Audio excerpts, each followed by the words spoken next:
بادشاہ نے کہا کہ تیری والی تو بڑی اچھی ہے، قیمت بتا کتنے میں بیچتا ہے؟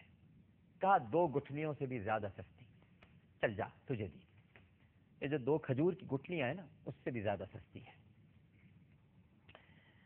بادشاہ حیران و پریشان، اس نے کہا کہ اب بتا پھر وہ قیمت کیا ہے؟ کہا وہ لونڈی تیری ہوئی، بس تو مولا کو راضی کرنے میں لگ جا، خالق کو راضی کرنے میں لگ جا، اور رات کے اندھیرے میں جب سب سو جائے تو اٹھ کر 2 رکعت نماز پڑھ لیا کر، تہجد ادا کر لیا کر، یہ جنت کی حور تیری ہو جائے گی، یہ صرف تیرے لیے بنی ہے، یہ تیرے لیے ہی ہو جائے گی۔ بندوں کو راضی کر، انہیں تکلیف نہ دے، انہیں پریشانی مت دے، ان کو دکھ مت پہنچا، ان کو درد مت پہنچا، ان کا خیال کر، ان کے دکھوں کو بانٹ لے، اور رات کو اٹھ کر اپنے رب کے حضور گڑ گڑایا کر، دیکھ یہ لونڈی تیری ہو جائے گی، میرے پاس تو ہے یہ لونڈی میں تجھے دیتا ہوں جو مشک اور عنبر سے بنی ہے۔ دیکھ ساری دنیا کی حکومت، تو بھی بادشاہ ہے، مشقت لیتا ہے لیکن کچھ کم پیسے دیتا ہے اپنی رعایا کو، جس میں بڑا مشکل ہوتا ہے حلال کی کمائی کھانا، اور اس بادشاہ کو دیکھ جو سب سے بڑا بادشاہ ہے، اگر وہ تجھ سے رات کی مشقت لے رہا ہے، 2 رکعت تجھ سے نماز پڑھا رہا ہے، تو دیکھ تجھے انعام کتنا بڑا دے رہا ہے، کتنی پیاری لونڈی تجھ کو دے دی جس کو کبھی بھی موت نہیں آئے گی، تسنیم کے چشمے کا پانی پیتی ہے، مشک اور عنبر کے باغات میں جس کی جو پروان چڑھی ہے۔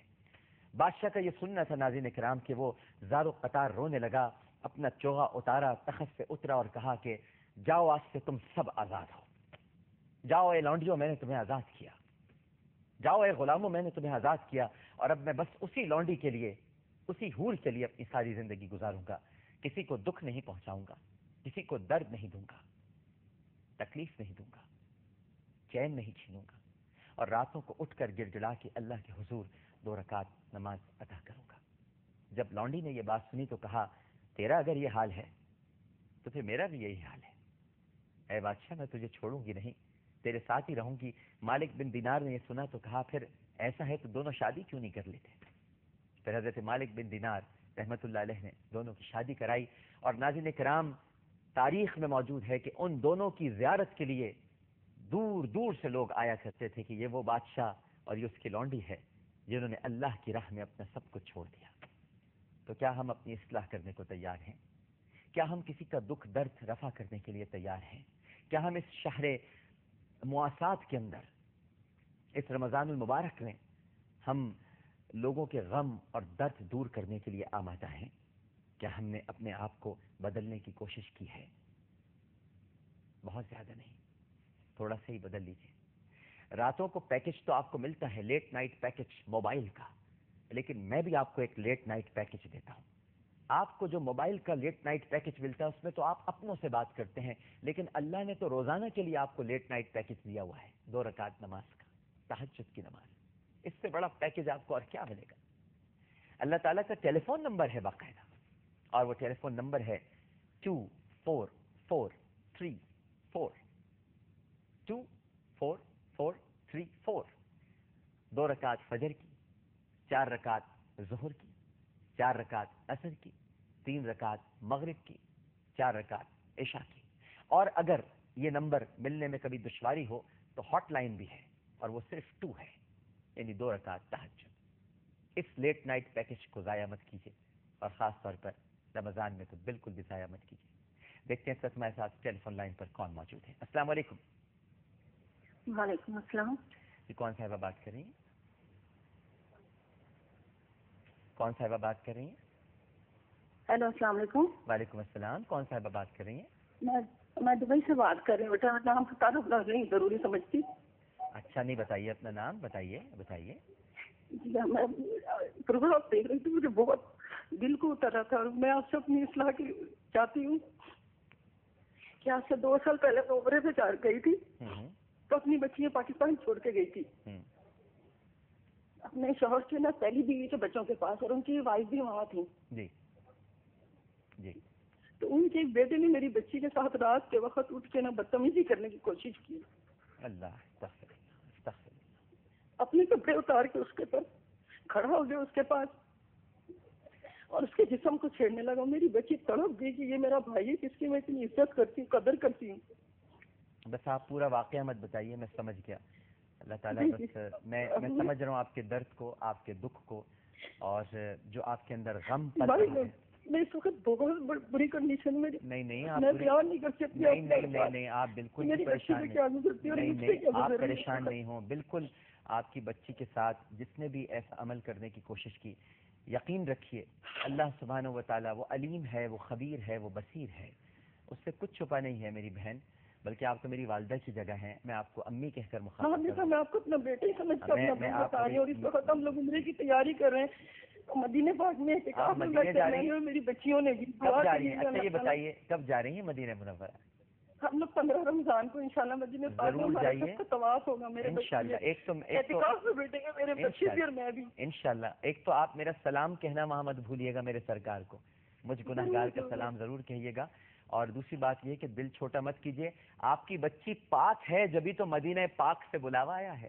اگر وہ پاک نہ ہوتی تو مدینہ پاک سے بلاوا کیسے آتا؟ وہ ناپاک ہے شخص جس نے ایسی حرکت کرنے کی کوشش کی. بچی پاک. آپ میری اصلاح کریں. میرے شوہر چاہتے ہیں کہ آپ اس لڑکے کو معاف کر دیں, لیکن میرے بچے اور میں کسی طرح نہیں چاہتی. جب ہم اس کی شکل دیکھتے ہیں نا تو ہمارے اوپر جو اذیت گزرتی ہے وہ میں آپ کو لفظوں میں نہیں بیان کر سکتی. ظاہر ہے, بالکل ٹھیک ہے, لیکن میں آپ مجھے اپنا بیٹا سمجھتی ہیں نا, تو میں آپ سے صرف اتنا کہوں گا کہ اللہ سبحانہ و تعالیٰ معاف کرنے والوں کو پسند فرماتا ہے, اور جہاں تک اس کے قصور کا تعلق ہے اللہ اسے یقیناً معاف نہیں کرے گا.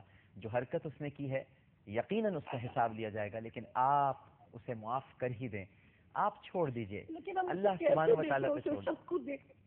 مجھے یقین ہے کہ یہ بات بہت مشکل ہے, یہ کہنا بہت آسان ہے, اس پر عمل کرنا بہت مشکل ہے, لیکن عمل تو اسی بات پہ کیا جاتا ہے نا جو مشکل ہو. دیکھیے اب میں آپ کو یوں سمجھاؤں, رات کو اٹھنا کتنا مشکل ہے نیند لے کر, لیکن جب نیند لے کر اٹھتے ہیں اور تہجد پڑھتے ہیں تو اس کا ثواب کتنا زیادہ ہے. دیکھیں نا کتنا مشکل کام ہے رات کو اٹھنا, یعنی نیند بھی آپ کر رہے ہیں اور پھر اچانک اٹھنا تہجد کے لیے, بہت مشکل کام ہے, لیکن اجر اور ثواب زیادہ رکھا ہے. تو ہر مشکل کام میں جو اجر اور ثواب ہے, تو تھوڑا سا اس مشکل کو کوشش کر رہی تھی, کیونکہ ظاہر ہے وہ بھی اب تکلیف میں, ان کے پہلے بچے ہیں, بیوی ہیں, وہ بھی یہی چاہتے, لیکن نہ میری بیٹی نہ میرے بچے, ہم کتنا معاف کر دیں گے لیکن ہم ان سے مل نہیں سکتے. چلیں بالکل آپ نہیں ملیے, بالکل آپ نہیں ملیے, یہ آپ کا حق ہے نہ ملنا, لیکن معاف ضرور کیجیے. بالکل مت ملیے, یہ آپ کا حق ہے ملنا, لیکن اپنے اس بیٹے سے وعدہ کیجیے, بس درگزر کیجیے, ملیے بالکل مت جب تک آپ کا جی نہ چاہے. اور آپ کا جی پلٹے گا انشاءاللہ مدینہ منورہ میں, اور جو وہاں سے فیصلہ ہو سرکار دو عالم صلی اللہ علیہ وآلہ وسلم کے روضے اقدس پہ جا کے, عمرہ کر کے آئی, میں نے رب کے آگے میں جو عرض کر رہا ہوں وہ سنیے جی, میں جو عرض کر رہا ہوں وہ سنیے کہ وہاں روضے اقدس پہ جا کے جب دل جو گواہی دے پھر وہ کیجیے, ٹھیک ہے نا, وہاں سے فیصلہ لیجیے. بہت شکریہ میری بہن کال کرنے کا. ناظرین کرام, ہم سب اپنی اصلاح کرنے کے لیے, میں آپ کی اصلاح کرنے تھوڑی یہاں بیٹھا ہوں, خود مجھے بھی اصلاح کی ضرورت ہے. مجھ میں بھی بہت ساری کمیاں ہیں, خامیاں ہیں, بلکہ شاید آپ سب سے زیادہ مجھ میں کمیاں ہیں. آپ سب لوگ تو بہت اچھے ہوں گے, مجھ میں بہت ساری کمیاں ہیں, بہت ساری خامیاں ہیں. میں تو گناہوں سے لتھڑا ہوا ہوں, آلودہ ہوں, لیکن اگر ہم سب مل کر ایک دوسرے کی اصلاح کریں تو اللہ سبحانہ و تعالیٰ ہم سب کی دعاؤں میں قبولیت بخشے گا. اور شرف قبولیت اگر مل جائے اور ہم سب مستجاب الدعوات ہو جائیں تو اس سے بڑھ کر اور کوئی نعمت نہیں ہے. عامر لیاقت حسین کو اجازت دیجیے, بشرط زندگی اگر سانسوں میں روانی رہی, گفتگو میں جوانی رہی, اور یہاں پر کوئی اگر ناگہانی نہ رہی, تو عامر لیاقت حسین آپ سے کل اسی وقت اسی چینل پر دوبارہ گفتگو کرے گا. اپنا بہت خیال رکھیے گا. اللہ حافظ.